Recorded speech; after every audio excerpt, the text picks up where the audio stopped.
প্রকৃতি তার প্রতিশোধ নিবেই। আপনারা যারা অবৈধভাবে নদী নালা খাল বিল ভরাট করে বিল্ডিং তুলেছেন, বাসাবাড়ি করেছেন, মার্কেট করেছেন, রাস্তাঘাট করেছেন, অবশ্যই এটার খেসারত এখন দিতে হচ্ছে।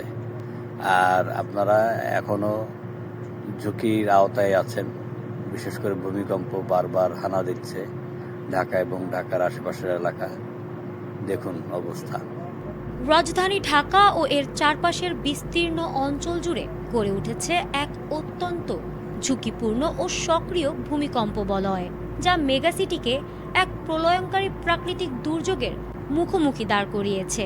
বুয়েট ও ঢাকা বিশ্ববিদ্যালয়ের ভূতত্ত্ববিদদের মতে বাংলাদেশ মূলত ইন্ডিয়ান, ইউরেশিয়ান ও বার্মিজ টেকটনিক প্লেটের সংযোগস্থলে অবস্থিত। দীর্ঘদিন ধরে এই প্লেটগুলোর সীমানায় ভূগর্ভস্থ বিপুল শক্তি জমা হয়ে আছে।